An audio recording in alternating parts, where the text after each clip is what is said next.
All righty, what's going on, everyone? It's Austin Spitz back with the Co-host Bros podcast. I just wanted to say that today we'll be discussing our co-hosting tip of the week. And what I'd like to discuss today is obtaining co-hosting clients. So here are a couple ways that I've been utilizing to onboard and close more co-hosting clients, getting them to sign contracts and onboard with our company. So the main way, the first route that I would go when trying to obtain new co-hosting clients would be through networking. And when I say through networking, I mean networking with other independently owned operators, people that you've worked with in the past. If you already own in your market, you use some of these vendors who you recommend, go to them and ask for their blessing to recommend you as well. So I'm talking about referrals. So statistically, a referral is the highest percentage of a closed sale. So you want to attack this first and milk it for everything that it's worth. So go after referrals first. And when I say referrals, the contacts you're going to want to reach out to are real estate agents first. Absolutely. Everybody's probably hitting them up for the service, but that's okay. If you have the connections, if you can provide value to them in any way, shape, or form.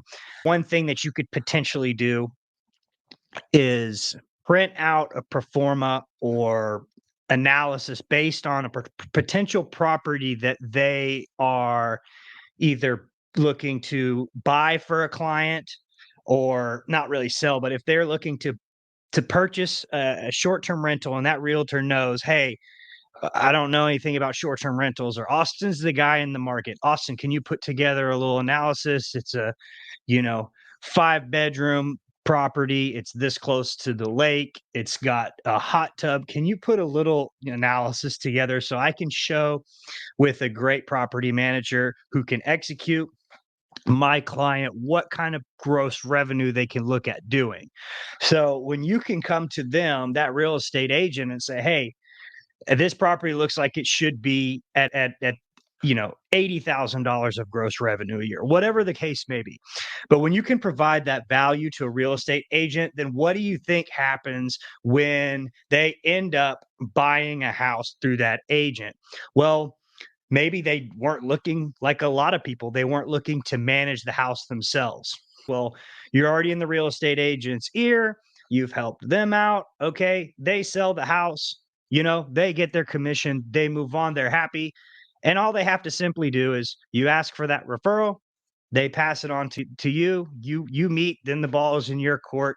It's your opportunity to close the sale, and you tell them about your services, what you do, how you execute, and how you're going to take care of them and help them meet their gross revenue numbers and the numbers that you promised them in that analysis.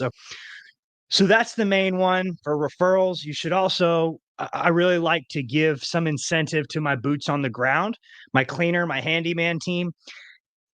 I first started getting properties from my cleaners and my handyman team. They started sending me referrals of people just because I worked with them. I had not asked them to do that, but I was super grateful.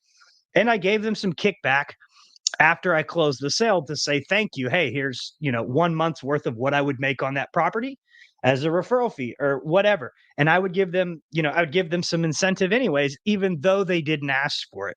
But the main point is that we are executing so well that they knew if they referred the management to me, they would still get that business as a cleaning company, or the handyman company would also get the business because they know when something is broken, I'm going to call them. Okay. Every single turn, my cleaning company, they referred the business. They're going to get the business. They're going to potentially get a referral fee. So, that's the main thing that I want to highlight is referrals, referrals, referrals.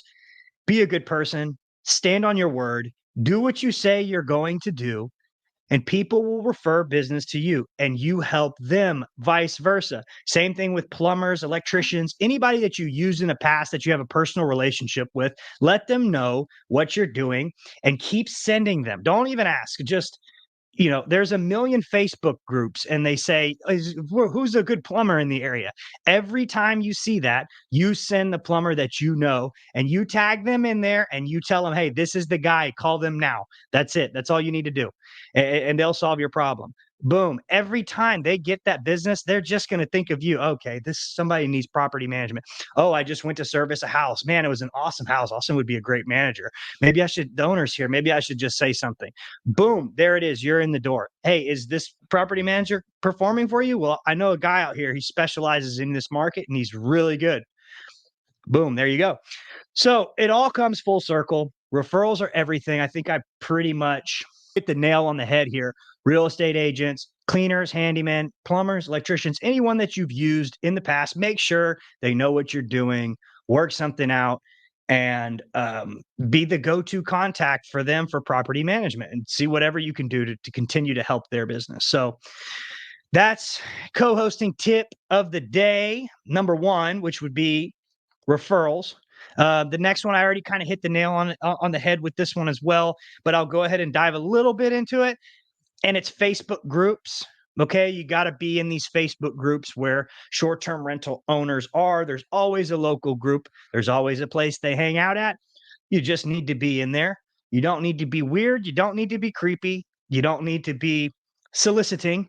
If the Facebook group allows you to post about your business, don't be spammy, but hey, you've got the green light to put it out there and tell people exactly what you're doing. So take advantage of that. Read the room though. If it's not that kind of Facebook group, if people are not soliciting, if it's not like, hey, we don't do that here kind of thing, then simply help owners solve their problems. And you don't have to even pitch yourself. Just say, hey, we manage a bunch of units out here. I saw you had a problem with this. This is what we do. This is how you can do it much more efficiently. You just need to implement this. Hey, I saw you post your listing in the Facebook group and your pictures, if I can speak candidly here, your iPhone pictures look like dog shit. So here's my photographer that I recommend. And, this will increase your nightly rate significantly and people will love your bookings will drastically increase because of this. And people love when you give them, that free game, just free insight on how to additionally grow their business and, just helping people in Facebook groups. And eventually that'll lead to something and at the end of helping it, just say, hey, if you're looking for anybody to manage properties out there, we'd love to at least talk and see if your property is a good fit for us. We're taking on new properties. You can drop that little nugget in there too. I mean, you did help them, so just drop it in there and say, hey, this is what we do. So I think those are the two main ways to get started. And then on top of that, just, putting it out there in the universe, post about it, tell everyone, comment, and just be aggressive with that. So that's kind of my co-hosting tip of the week. It is to obtain more clients, go after building those local relationships with everyone in your market and get those referrals and be a business owner, represent your brand, represent the face of your company and build that brand and everybody knows you're the management contact in your market. And that's what we're continuously striving to work on every day. So do that and add value in Facebook groups, online, wherever you see fit. Those are the two things. That's the secret sauce right there.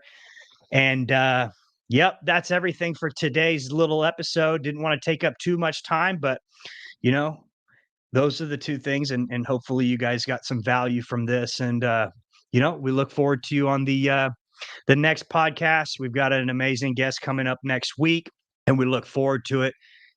Like, share, comment, subscribe. The Co-Host Bros Podcast.